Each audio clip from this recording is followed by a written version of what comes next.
విశాఖపట్నం వాసులకు super news. త్వరలోనే విశాఖ నగర వీధుల్లో డబుల్ డెక్కర్ బస్సులు పరుగులు తీయనున్నాయి. 2 డబుల్ డెక్కర్ బస్సుల కోసం జీవీఎంసీ ఇప్పటికే రిక్వెస్ట్ ఫర్ ప్రపోజల్ టెండర్లను ఆహ్వానించిన సంగతి తెలిసిందే. అలాగే Visakhapatnam steel plant corporate social responsibility నిధులతో మరో డబుల్ డెక్కర్ బస్సును సమకూర్చుకోనున్నారు.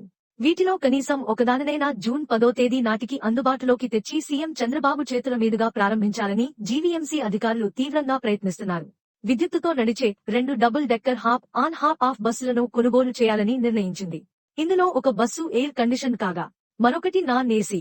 ఈ 2 డబుల్ డెక్కర్ బస్సులను కొనుగోలు చేసేందుకు రిక్వెస్ట్ ఫర్ ప్రపోజల్ టెండర్లను జీవీఎస్సీసీఎల్ ఆహ్వానిస్తోంది. ఈ డబుల్ డెక్కర్ బస్సులను విశాఖలోని అన్ని ముఖ్యమైన పర్యాటక ప్రదేశాల మీదుగా నడపాలని జీవీఎంసీ అధికారులు ఆలోచిస్తున్నారు. ఏపీ పర్యాటక శాఖ భాగస్వామ్యంతో జీవీఎంసీ ఈ ప్రాజెక్టు చేపట్టనుంది.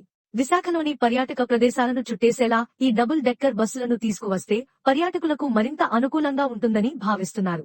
ఒక్క రోజులోనే పర్యాటక ప్రాంతాలను చుట్టేయాలనుకునే వారికి ఈ డబుల్ డెక్కర్ బస్సులు అనుకూలంగా ఉంటాయని గ్రేటర్ విశాఖపట్నం మున్సిపల్ కార్పొరేషన్ అధికారులు చెప్తున్నారు.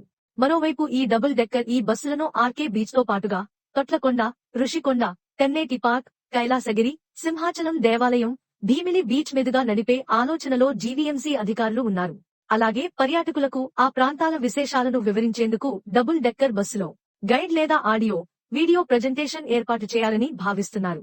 ఈ hop on hop of double decker బస్సులు విశాఖపట్నంలో అందుబాటులోకి వస్తే ఒక్క టికెట్తో విశాఖలోని టూరిస్ట్ స్పాట్లను అన్నింటినీ చుట్టేసి రావచ్చు.